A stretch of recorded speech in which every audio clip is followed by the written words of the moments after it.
All right, I think we'll get underway here. This evening, this is the Alcuin lecture series, and this is the installment for December 2021. This is the final talk for this year. My name's Spencer Stewart. I'm the chair of the Alcuin Society, and I noticed with some of the registrations that we have some new registrants, new participants this evening, and welcome. Just take a moment off the top to talk about the Alcuin Society briefly. We were founded in 1965, and we're the only nonprofit organization in Canada that's dedicated to the entire range of interests relating to the books and reading. Amphora, the Society's journal, is a quarterly journal, rather one that's published 3 times a year, and it covers topics that include authorship, publishing, book design, typography, type design, printing, binding. Really, the list goes on, and each issue has a variety of different topics that it touches on. To further our aims as a society, we engage in a wide range of educational activities, such as the lectures that we're providing through 2021 and into 2022. And we're looking forward to talking about some of the speakers for those sessions. But also the Alcuin Awards for the Excellence in Book Design in Canada is the only national competition of its kind that recognizes and celebrates the art of book design in Canada. And the winners of this award represent the nation at the international exhibitions and competitions at both Frankfurt and the Leipzig Book Fair each year. So the Society also offers the Robert R. Reed Award and Medal to recognize lifetime achievement in and extraordinary contributions to the book arts in Canada. Now, if you're not a member of the Alcuin Society, we encourage you to have a look at our link to become a member. That was in the invitation for the evening, but also on our website, alcuinsociety.ca. And a special thanks to Gina Page, who's the program's person for the Alcuin Society and sits on the board in that capacity. She really put together all of these events and invited the various speakers for this year. So really a huge thanks goes out to her, and she's already in the works to put together the next season. So it's going to be really exciting, some of the talks that we have in 2022. So without further ado, I'll pass it on to Richard Hopkins, who will be doing the introduction this evening for Dr. Erik Kwakkel's talk. And we will be taking questions at the end of the session. So if you have any questions, please put them into the chat, and we'll be sure to get to them at the end of this evening's talk. The talk will also be recorded and put on to our YouTube channel once it's available. So you'll be able to share that with colleagues and others who you may think will find this of interest. So without that, we will move on to Richard and then eventually Erik. And thank you all very much for coming.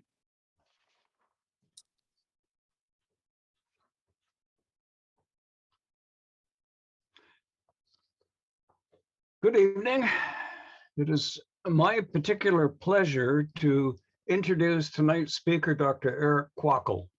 He is the current director of the Information School at the University of British Columbia and is a valued member of the board of the Alcuin Society.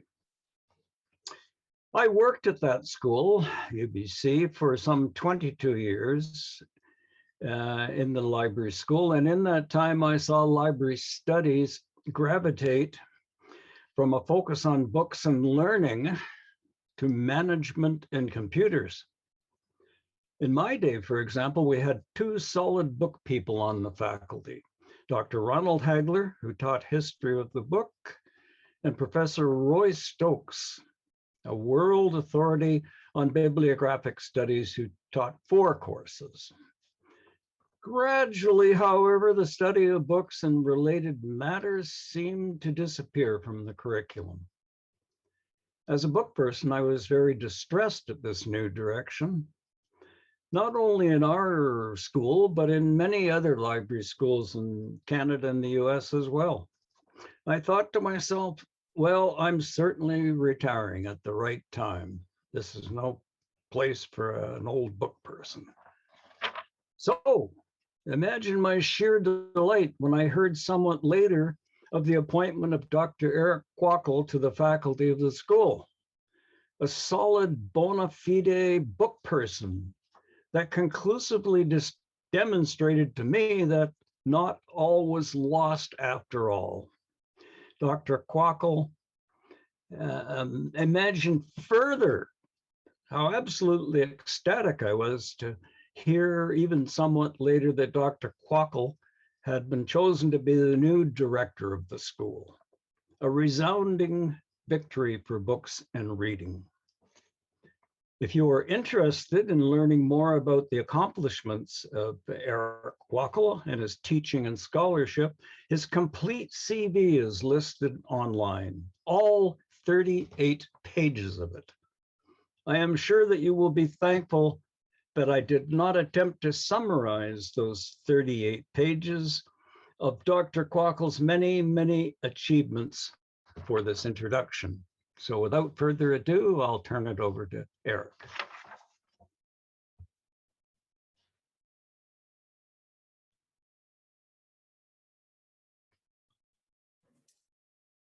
Thank you, Richard, for this very kind introduction.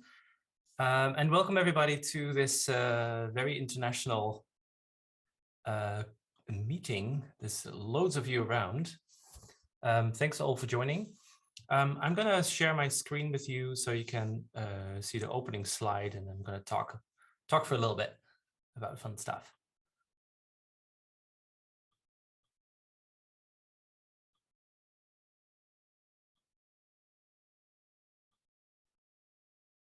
So you should be able to see this. I'm going to hide myself. I can still see people on my right. Okay, so welcome all to this gathering in which we will look at what I dubbed here cheap books. And I use that title with a bit of a pun because, of course, books in medieval times were never cheap. And so a better title would have been cheaper books before print, as in books made with a little bit lower expenses than in other cases. But that is not really much fun either. So cheap books before print it is.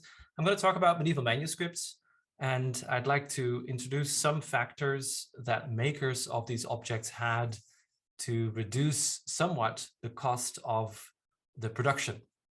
And I'll look a little bit about into writing styles and how some styles are faster than others and how that impacted book price. And also the cost of materials, parchment in particular. Now, all of that is under the flag cheap, but the use of that term for tonight is also tricky because cheap is not really a factor in play because we don't know how much book costs in the Middle Ages. So we don't have any book prices. So all that tonight, but before I start, I'd like to do a land acknowledgement and tell you that Vancouver is located on a traditional, ancestral and unceded territory of the Musqueam, Squamish and Tsleil-Waututh peoples. I'm speaking to you today from the campus of UBC, which is also located on Musqueam lands. And I'm speaking to you as a white settler who has lived here since 2018. So what is a manuscript? I feel that I have to at least talk a few minutes about the main object of tonight. I've seen who's in the room, and I know that some of you know exactly what I'm talking about, but I'm also anticipating that other people have no idea or very little sense of what a medieval book actually is. So this is an example of a medieval manuscript, and this person here is producing one. So he has a penknife in one hand, in his left, and in his right hand is, you can hardly see it, but is a pen, and he's writing. So the thing with medieval manuscripts, a manuscript as in manuscripta, written by hand, is that it's not printed, but handwritten. Sensible, that makes total sense. But the thing about this is that whereas a printed book, you end up with 500 or 1,000 copies that look exactly the same until the reader gets his hands on it and starts to add notes in the margins, and then there's some variation is born.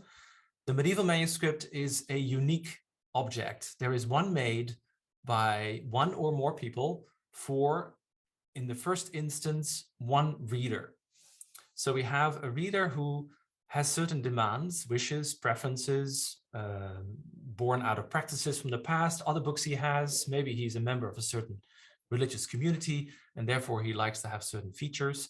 The gist of it is, and this is the most important part I find of understanding medieval manuscripts, is that a book can be fully adjusted, customized to the preferences and wishes of the individual reader, which means you can also see the object as a reflection of a preference of one individual, the first reader, from a period 1,000 years ago.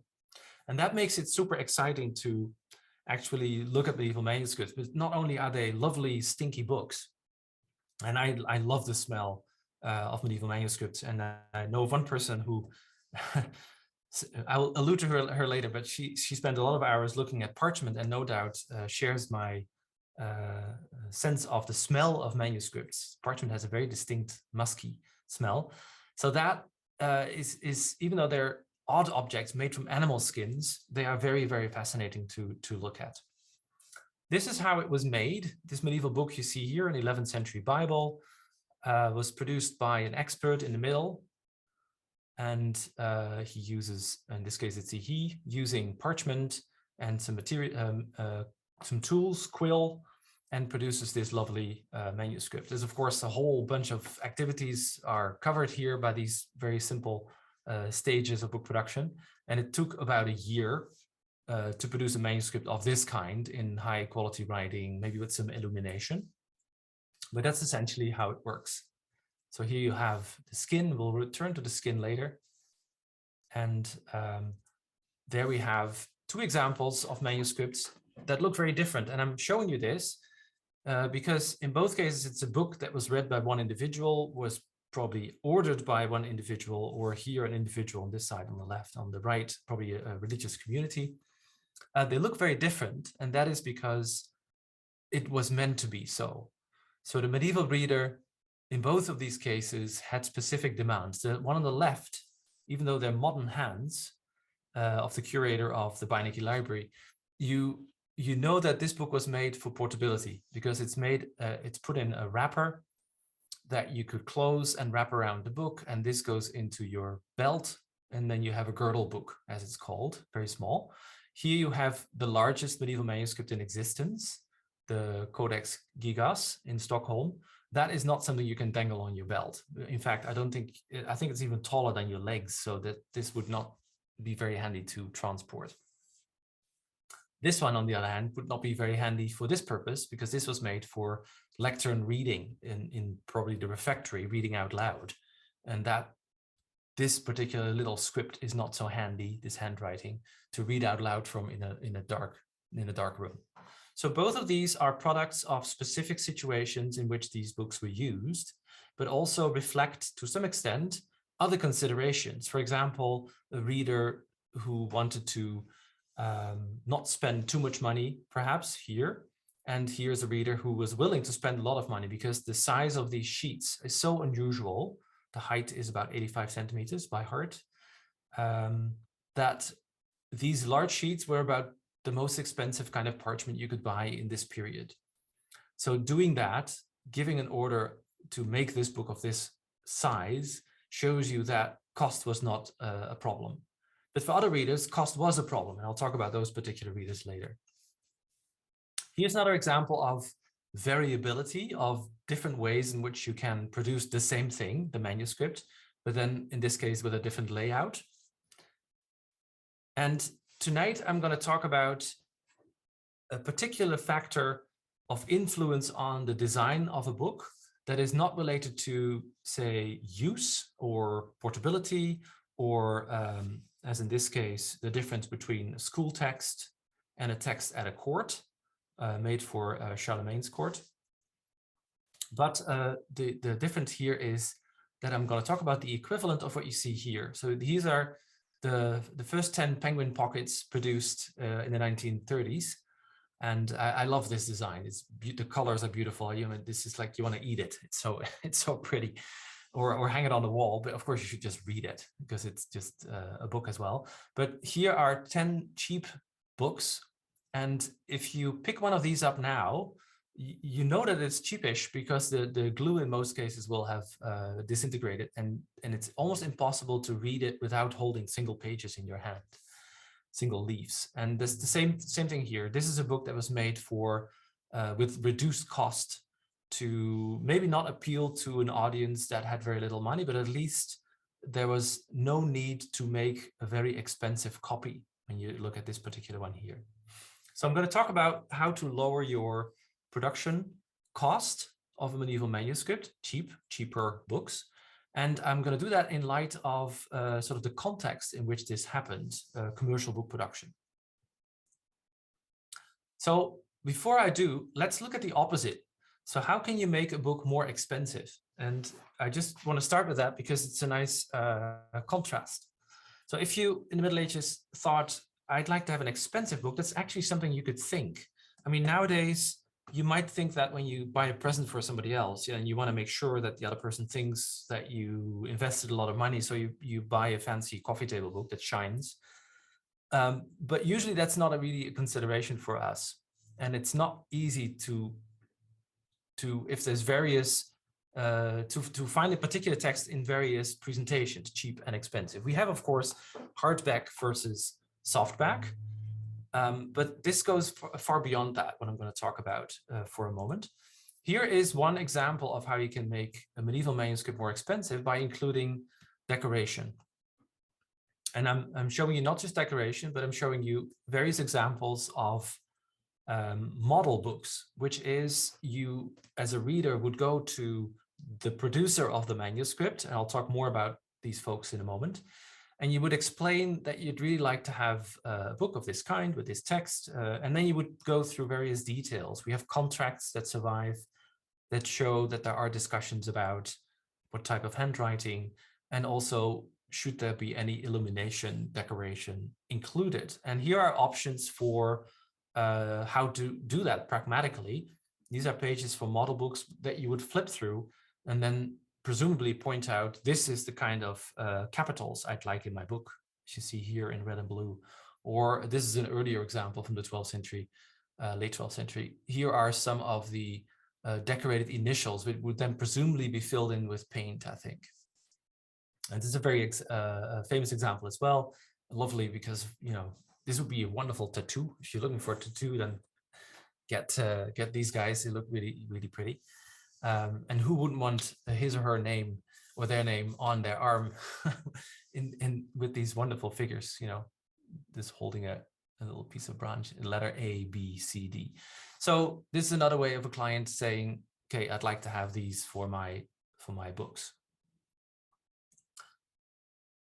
It's a practice that goes all the way up to the era of print. Here we have an example of a Gutenberg Bible on this side, where this is the model book that was used for this particular Bible, describing in detail how to make these frivolous details in stages, 1, 2, 3, 4 stages, and continues on the other side. And then you end up with a marginal decoration like this, which looks very similar to these guys here.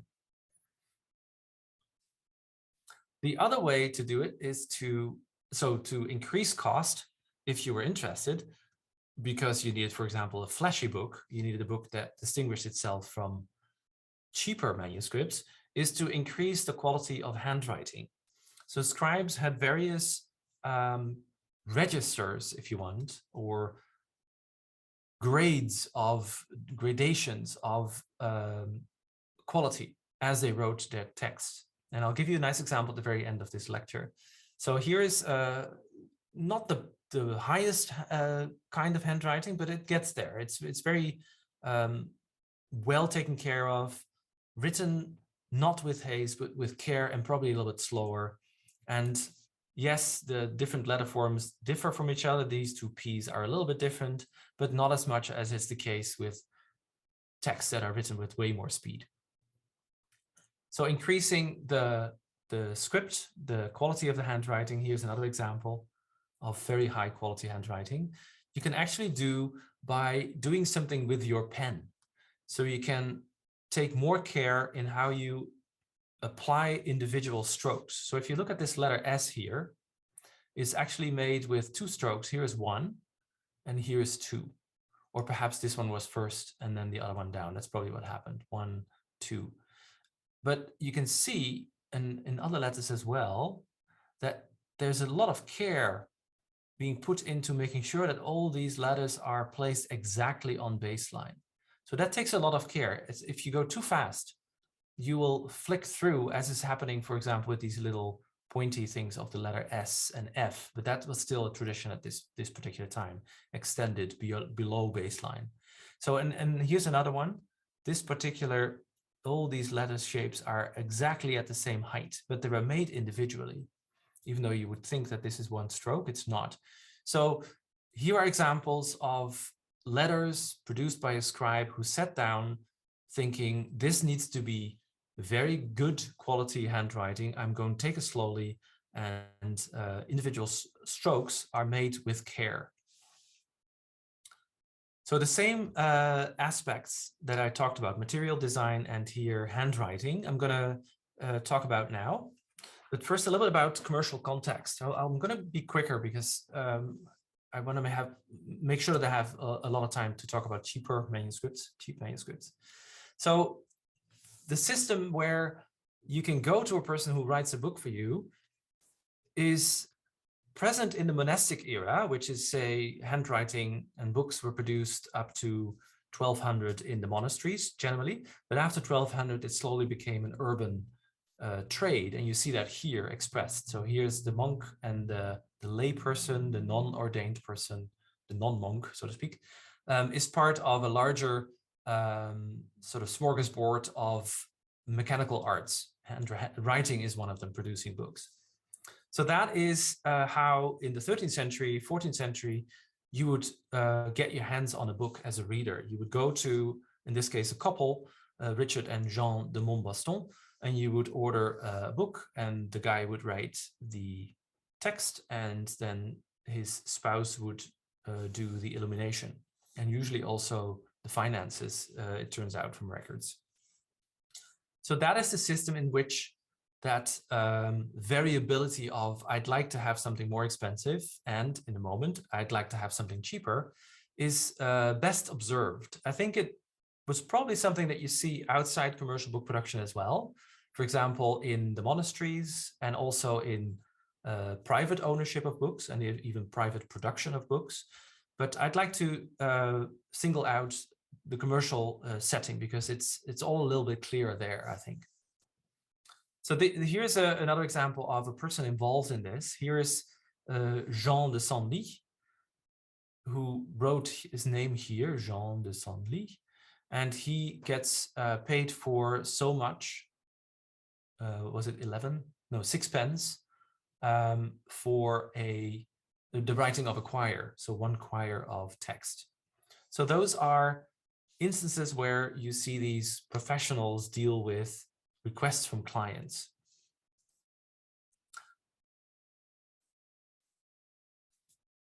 All right, let's look at 2 of probably, 3, 4, 5 different ways in which you can ask these people to reduce cost.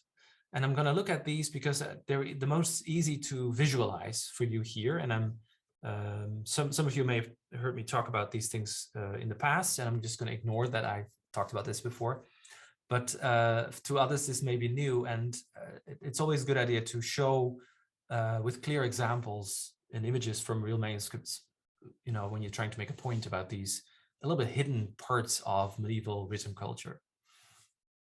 So let's look in a little bit more detail at materials and writing styles. So to start with one particular aspect, and it's basically the medieval equivalent of this. This is my recycle bin, which is behind my desk here, placed on the office floor outside. And it has medieval fragments in. I fished them out again. They're not in there anymore, so you don't have to look tomorrow. They're out. Maybe I cover it again. This is one aspect of making materials cheaper is to use something that you would otherwise recycle, that you would otherwise use for a different purpose. And I'm talking about the edges of the skin that you see here, which I dub offcut. You may like or not the term, but it works well for me. And it's effectively the area, the zone that was removed, still is by calligraphers today, because the center part is the best part for writing on. The ink catches well, and it has a more even structure. It doesn't have a follicle pattern. That's this. And the discoloration that you often see at the outside is not present. So that's an example of materials that would otherwise be recycled, for example, for the use of glue. So this would be boiled down, and medieval glue in part is made from these offcuts around the edges. But you can also do something else with it. And here they are. If you don't mind owning a small manuscript, you can ask scribes or do it yourself, but also in a commercial setting, and I'll show you an example later. This is something you can ask for. Could I please ask you to write my book not on the prime cut, as it were, in the middle, but refrain from using that more expensive part. And I'm happy to just have these little snippets. And what happened then is you see manuscript with these bits and pieces missing, and these properties, I should say, not everything is missing pieces. So here's something that was perhaps cut away. This is something probably another example of something I discussed recently with somebody, that perhaps there was a pebble in the middle or not. So here might be, I didn't realize, this is another example. I'm just talking to myself for a moment. To go back to you, here's another sort of cavity, if you want, concavity, which is basically the result of two stretching points changing the structure of the parchment so that these roundish, moon-shaped deformations sort of appear. You see them in manuscripts, and then it looks like this. So this is an offcut, and here is a manuscript Middle Dutch 14th century Bible text superimposed on top, and you can see how that works. So this is something that's missing in the manuscript, or rather missing. It's just not. It was never there. So is it missing? That's a philosophical question we'll skip today. But this is how it works, right? So the little offcut has that shape, and this is put on top. And if you can bear it as a reader, it will give you a book made from materials that was not as expensive as the center part of the skin, and therefore is likely cheaper. We don't have particular cost aspects, as I mentioned in the beginning. There's no book prices. I mean, there's no title pages, so we don't know where and when they were written. We have to estimate that. But there's also no indication for a price, with some very rare exceptions. But we can see that there is different gradations of parchment reflected in the cost when a company mentions that there's different cost to be paid for various parchment sheets. So it will, for example, say you can buy it at this cost, this, and this cost. So you know that there's apparently 4 different grades of parchment, but we don't know what grade is each. And we also don't know how much each one cost. So that's a complicated thing about this whole cheaper and expensive part.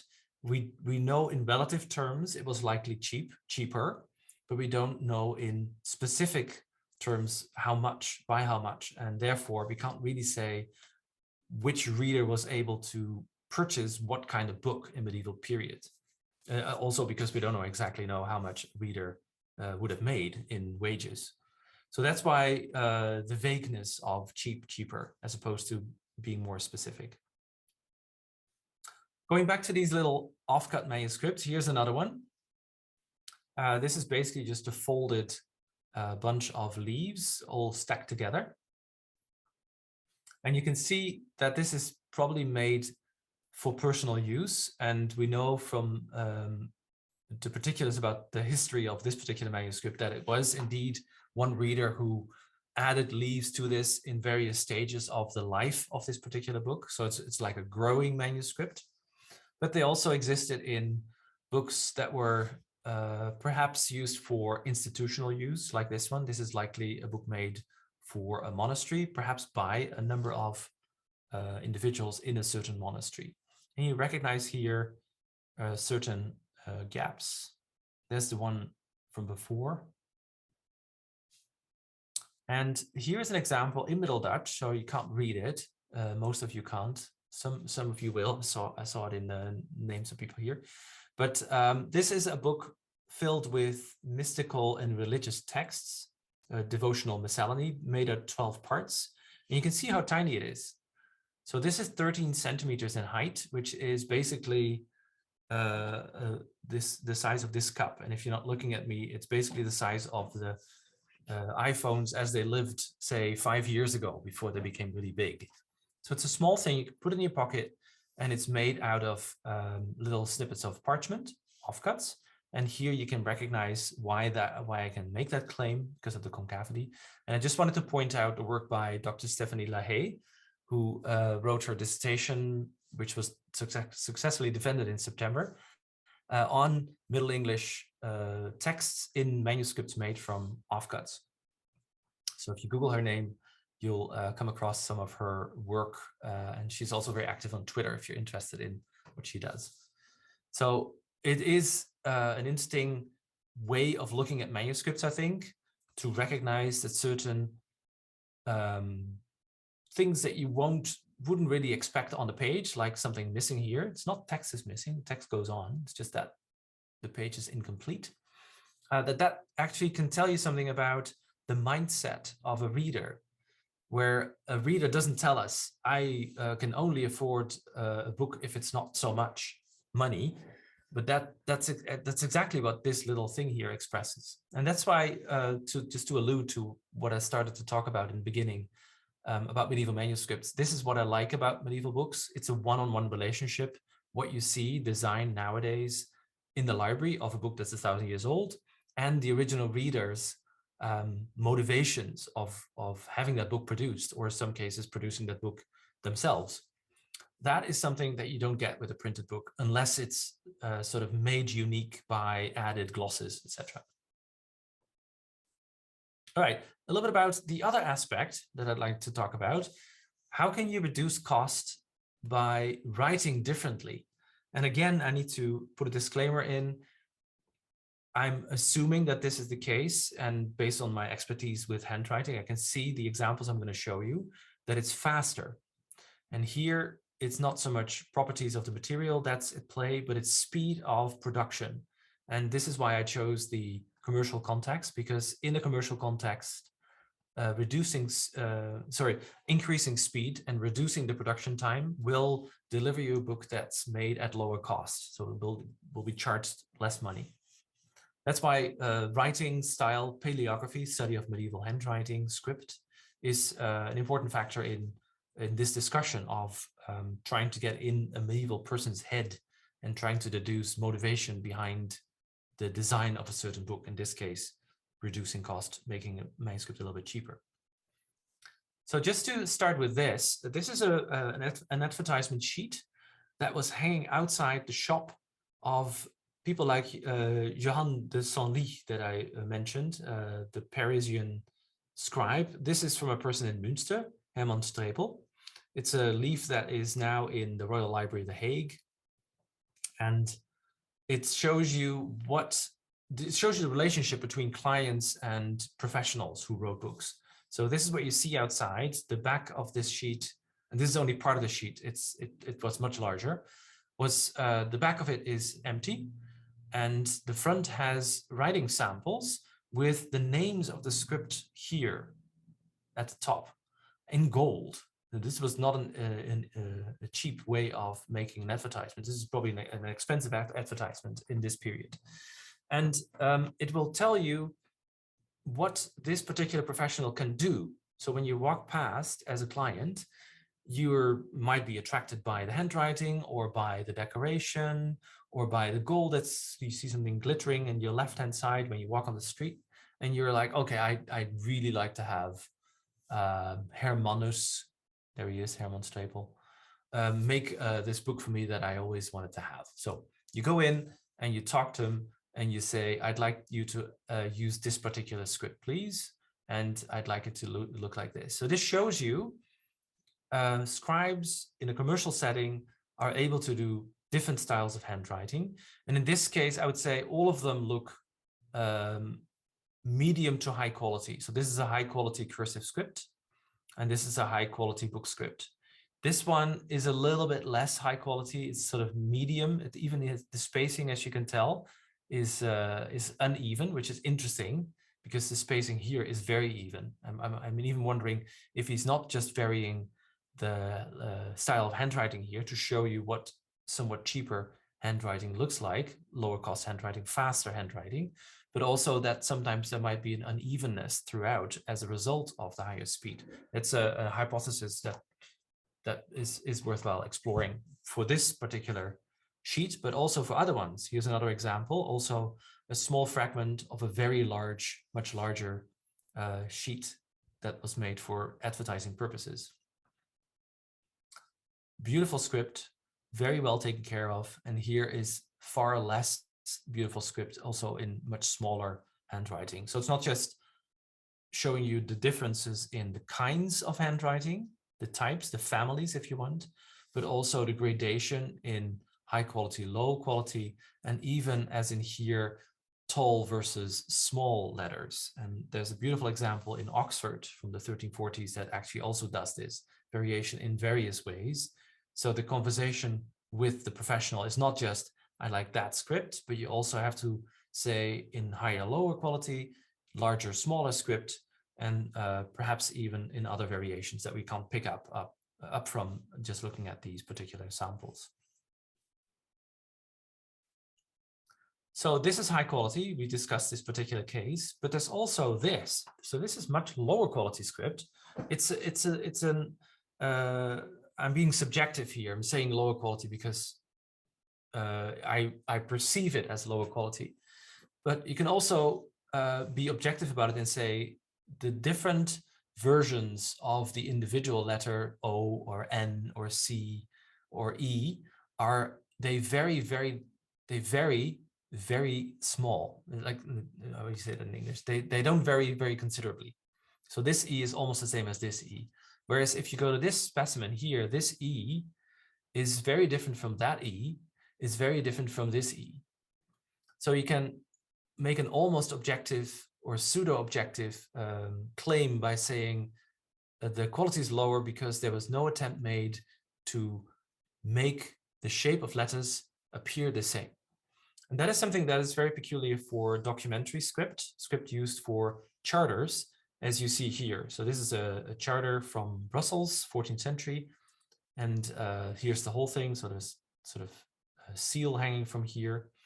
And there's certain abbreviations that are peculiar for charter script and that you also see in other documents. But just to say, this particular kind of handwriting, faster, with less reduced attention for quality, for a less of an attempt to make letters look the same, is also visible in manuscripts. So I showed you manuscripts that look very fancy and high quality in that the letters are actually very, very similar on the page, the C and the E I just showed you. But here are two examples of manuscripts from the late, so from around 1300, that actually have incorporated those features that appear when the scribe, in this case from charters, are speeding up their handwriting. And I'll just show you some examples that will show you that this particular script and this particular script are examples of book scripts that have cursive properties. So properties of the faster, higher speed handwriting. And both of them are made by commercial scribes. And arguably then, these were charged for less so than similar books made by the same person in higher quality handwriting. And I'll end my lecture with an example of one person of whom we know that he wrote both high and low quality script commercial setting. So examples, starting with this one. If you look, so here are 3 examples taken from that particular manuscript I just showed you. So this is the book script of this particular book, whereas here is chancery script from a charter, in this case in French. And I use this example to show you 3 particular forms in the letters, which are unusual in high quality book script, but that you still find here. So this particular page is from a lower quality book script, and you can make that assessment because if you compare it to a charter, you see these 3 features: the N going below line, as you see here, in a very swirly kind of way. You have the D with a loop at the top. Here is the D with a loop. There's not supposed to be any loops in this particular script because this is called Gothic textualis. It's the most common kind of medieval, late medieval bookhand. And I hope you can see it a little bit. In general, these letters, here's a D, there's a D, here's an L, don't have the ascenders of these letters, the higher part, don't have loops. But sometimes they do. And here the scribe reveals to us that even though he's writing a book, he's actually, first of all, used to documentary script, but he's also importing into his way of making books the sentiment of high-speed writing that he would use in his usual life as a city clerk in writing documentary pieces like charters. So here we have a commercial person who during the day is likely working on charters for a chancery in a city, in a medieval city. That's how he gets paid. But in the evening, he moonlights on the side and decides to also produce manuscripts for clientele. And then every now and then you see these little trademarks from his daytime job appear in the handwriting. So here's your D with a loop. There's your N with a frivolous lower swivel. It's late here at the end of a very long day, so I feel I can use all these vague terms. And really, this one is really like, I really like this one. Rendre, the R with this, with the flag of the R not coming from the top, which is how we still do it, but from the bottom, which is a very typical trademark of high-speed writing here as well, pour. And you see that here in that bookhand as well. So it allows us to say this scribe, whom we know wrote for money, is actually importing features from his high-speed, lower quality, cheaper kind of handwriting from his daytime job. Second example, it's basically the same deal. This is a romance. A few leaves of it survive in Leiden University Library, but it was a full manuscript at some point. And here we see similar documentary charter features that you would not expect in a book of this period. And I'm just showing you first the aspect of the script, which is what paleographers use this term to express a perceived intuitive similarity between 2 writing samples. So the aspect of these 2 are similar because they both show elements that are Gothic, bookhandish, and at the same time have cursive elements as well. So let's have a look at that. And this is this sample here is from the Leiden fragments that I mentioned.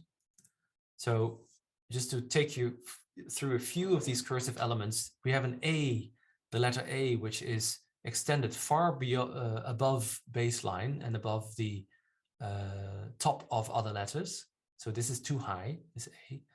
Same here, right? It looks V-A-N-T. You would expect the A to be on this height. The H here has a loop, and here as well. You can see a little line here. Here, the loop even comes out of this one, the pure loop. Here's another one.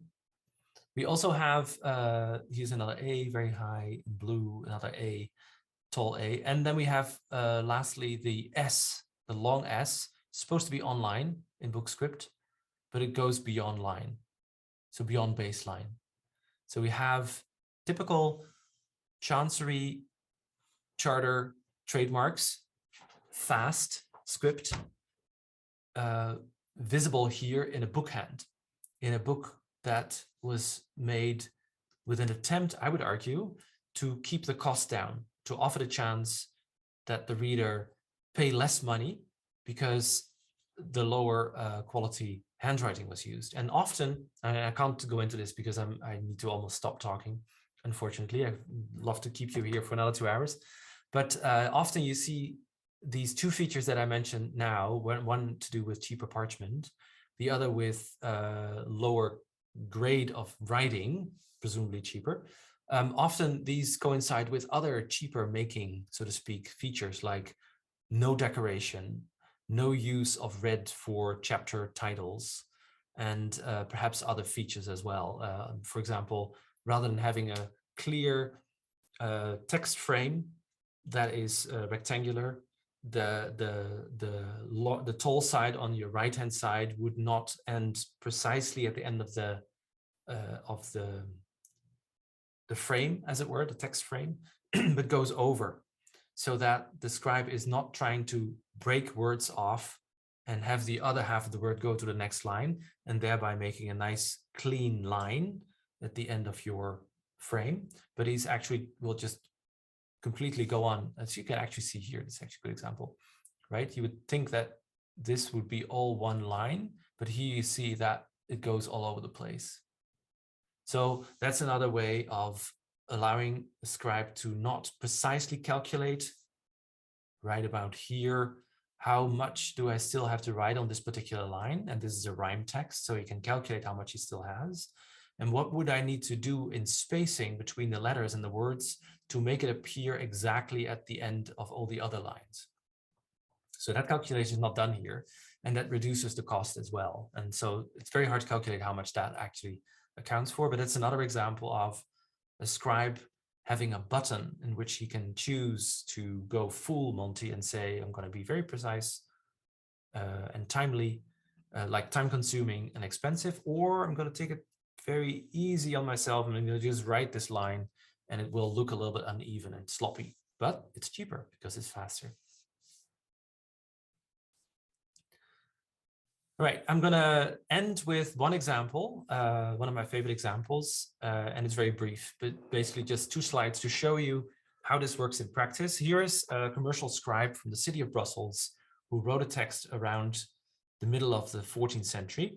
This is a well-known Middle Dutch translation of the Old French vergu, which is the knight with the white shield. And this was produced by a scribe in the city of Brussels or around the city of Brussels in a very high quality script. You can tell here, you know, he can probably write even better, but this is not bad. This is good quality handwriting. It's even, the letters are pronounced, are basically more or less the same. The letters A here, for example, hard to distinguish between them. There is yellow between the first placed on top of all the first letters of the rhyme text, which is another action that you need to do. There is very high quality decoration, penwork decoration, and there is an opening initial for which gold is used. So in various aspects, handwriting, book design, decoration, illumination, this is high quality production. At the same time, this scribe is known for producing this. And granted, it's a black and white photo, but even if I would make it color, it wouldn't make it much prettier, because this is a very scruffy book where you see at the end how it's prose. He can stop at any moment and make a perfect line at the end, make the frame really, really nice. He doesn't, because he just goes all over the place. The letter forms are less the same here, vary more, and we have production made from book production from offcut materials, as you can tell here.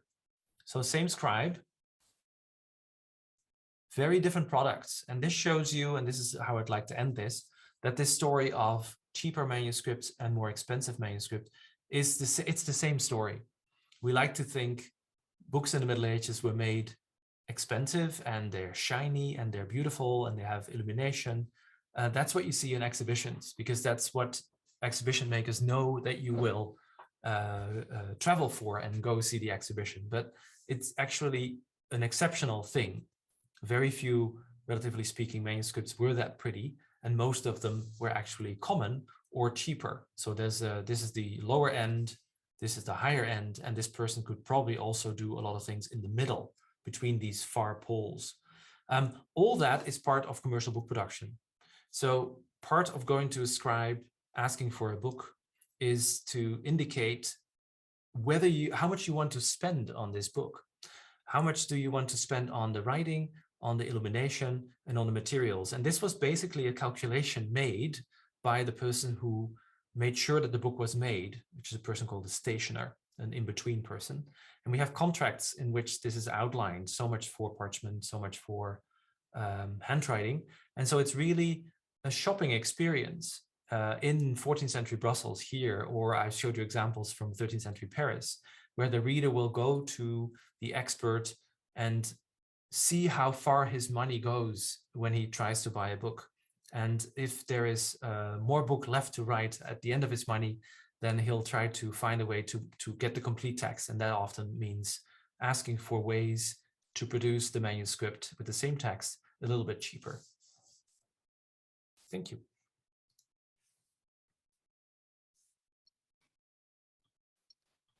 Erik, that was great. Just going to bring myself up here really quickly. Well, right off the bat, we have a couple questions that are in the chat, and please, if anyone has any other questions, please just type them into the chat, and we'll see if we can get to as many as possible. First question we have here is, I'm curious about what kind of ink the scribes used.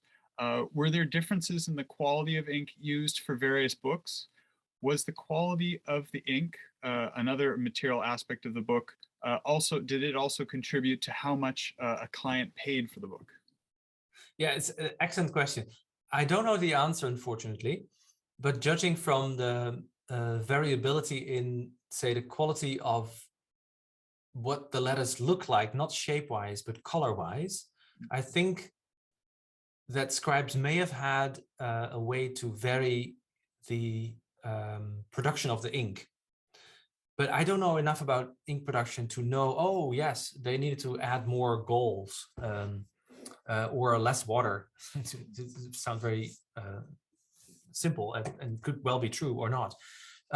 So I don't know how they could vary, but judging from the fact that in high profile, expensive looking books, ink is often perfect, dark throughout, no discoloration, all consistently the same. Whereas in those lower end manuscripts, it varies. And part of the variation is also a result of the quality of the parchment, to which the ink might stick less well. But I think there might also be something behind that that is pure ink based. But I don't know how to answer that question more than that. It's a really good observation.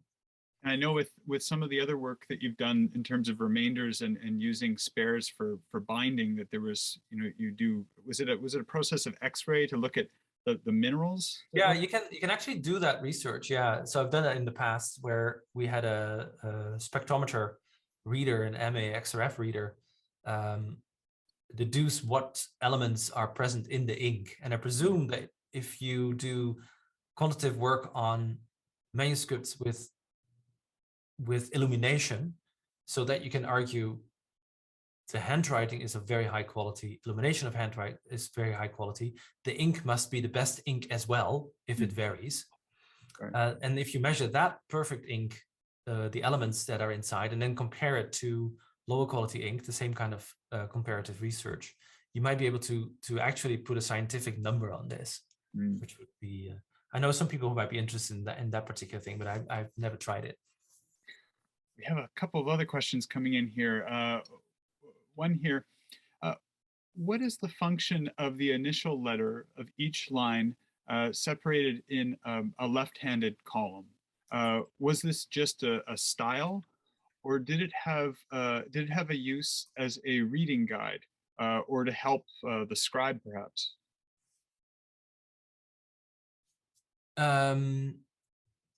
You mean, do you mean the letters I showed on the advertisement sheet?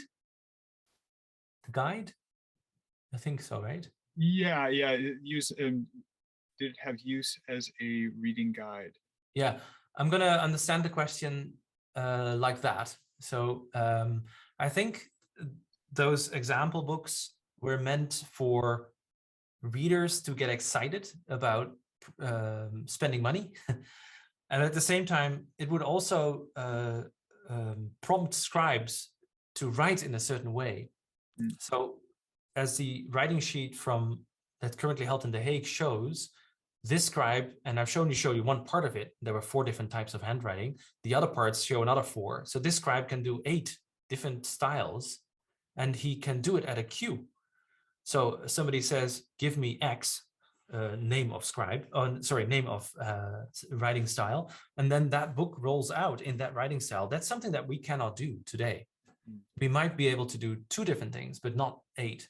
So I think those pages from advertisements, from model books and advertisement sheets might also be able to be a tool for the scribe as he tried to get a sense of how he needed to write, how his muscles needed to move for this particular book he was writing. I have another question here.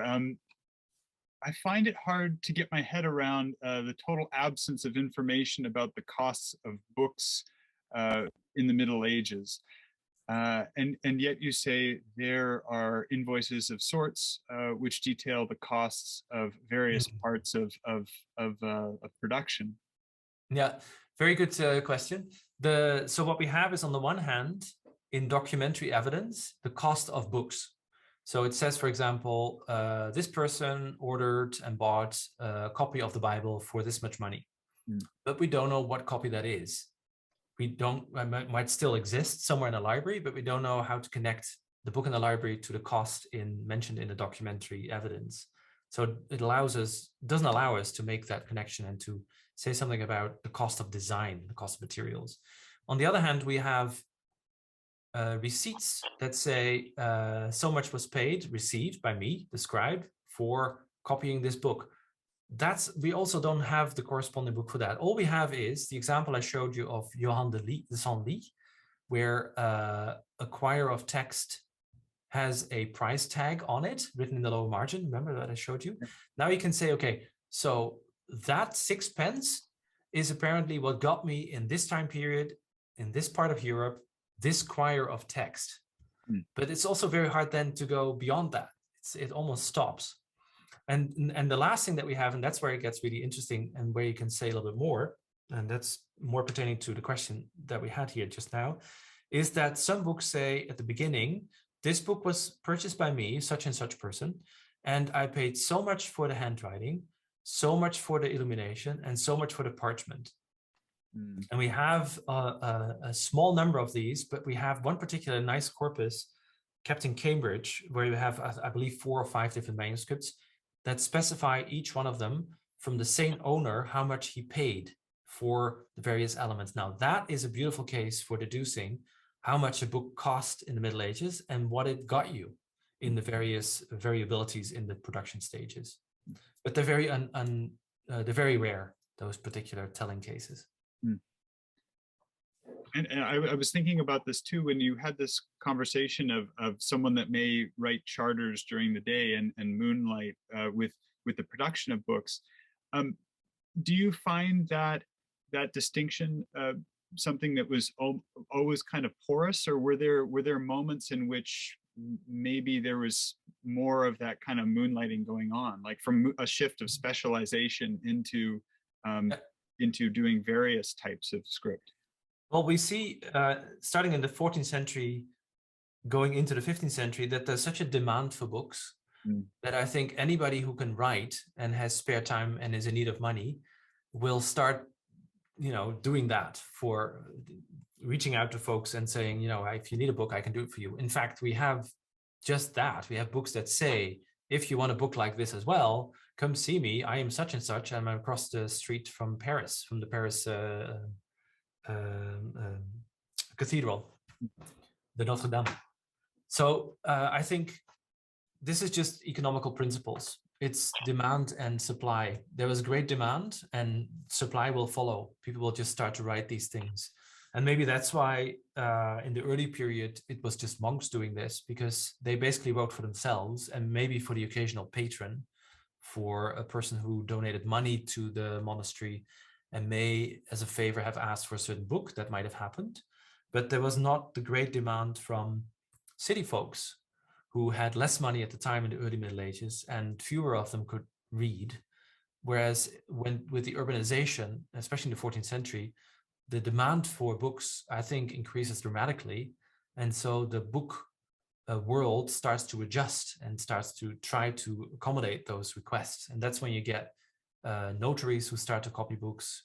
Well, I've mentioned city clerks, but also schoolmasters. And I've talked about this in other locations, other occasions. Well, we have two more questions in the chat here. Do certain genres of text copied tend to correspond with the quality of books? What types of texts are more likely to appear in lower cost copies? So I've never done this significantly, research on this, but Dr. Stephanie Lahaye, whom I mentioned, has done work on off-cut manuscripts in Middle English, and has shown in her dissertation that there is a tendency in certain genres and certain scientific genres of books to be more predominantly made on these things, or at least that's what the evidence suggests. And this is just a sample she did. But so there is, I think you see this also elsewhere. And generally, I think when texts become more personal, and Bernhard Bischoff, a famous book historian from Germany, called this Fachliteratur, so a literature that you need for a certain trade literature, like the notary needs certain information. And even as I showed you, the scribe needs certain trade books, like these example books for letter forms. When those are made, those personal things, there is no need to make it more expensive. There's no need to make it more pretty, because it's for yourself. It's like when you write something down for yourself. Here, I have a note here of things I have to do tomorrow. I can hardly read it. Whereas if I write a note for a Christmas card for the neighbor, I will try to write this very carefully. So that you see as well with manuscripts. The lower the quality often corresponds to a more personal enclosed use, as it were, maybe one environment, one household, one person. Whereas if it becomes more of an institutional book, then the quality often rises. Doesn't always work, but that's often the case. Well, we'll finish off with this question that we have here. I'm fascinated, this person's saying here, I'm fascinated by the example of the scribe, Herman, is it Strippel? Strepel, yeah. Strepel. And was wondering whether by the time he was working in the late 15th century, if scribes in France or the lower countries are aware of the early printed books and are worried about their services competing with the printing press. Yes, that's a very good point. Strepel likely, almost certainly worked when printed books were beginning to become popular. I don't know his dates by heart, but I believe it was around the middle of the 15th century or a little bit after. So he will likely have been competing with this new medium. And so you could also feasibly think of these advertisement sheets, which are very late 15th century, 16th century, and not so much 12, 13, 14. You see them, but not so much. So maybe it's the last stand of the scribe, you know. We can do better than these printers. Look what I can do. And, you know, don't buy your printed book. Don't get your text in a printed form. Get me to do it for you. I'll do it by hand. It's almost like nowadays artisan. Get a wallet on Etsy because it's made by hand as opposed to Walmart, right? That sentiment might be in there, where these scribes need to work harder to sell their trade. And ultimately it's gone. Ultimately in the 16th century, there's very few scribes left. And the only books frequently written by hand are those that don't fit on the press, like these very large choir books of maybe 80, 90 centimeters, you know, the height of a 9-year-old. So that doesn't fit on the press. So that's what the scribe can do. And they do it in a very weird way. The script is like all over the place.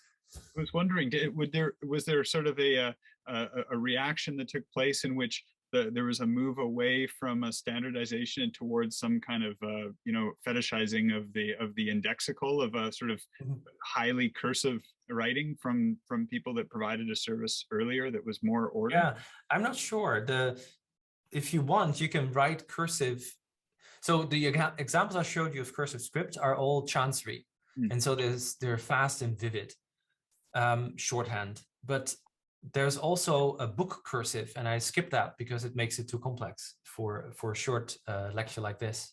We need to sit down for an afternoon, all of us, and compare chancery cursives with book cursives. But book cursives have loops, and the long S goes through line, but still all the letter forms are the same. So that's a really interesting case where it starts with clerks using their daytime script into books, and now you have chancery script, vivid in the manuscript, and slowly that becomes a new norm, and now people start to adjust that and make a more formal way of writing cursively like that, slower, so all the benefits, all the commercial benefits disappear, because you still need to slow down, but it looks like a cursive, and that's called a book cursive. Yeah. Anyways. Dr. Kwakkel, thank you very much for taking the time to give this talk for the Alcuin Society. And thanks for coming, everybody. And I love the idea of us all sitting down and having looks at different examples in the future. That would be a great deal of fun. So we'll use this time just to finish up to say that this was our last talk for 2021. However, we'll be providing a number of lectures through 2022. We have one to announce for January, which is Thursday, January 27th. Note the time will have changed to 6 p.m. Pacific, and it will be Glenn Woodsworth talking about collecting Malcolm Lowry. So that'll be quite exciting. I think we'll be putting the announcement up in the next week, roughly. So please check our site as well as our social media platforms. We'll be making announcements for that. But in the meantime, Erik, thank you so much, and thanks everyone for coming in this evening, and stay safe and all the best for the season. Thanks again.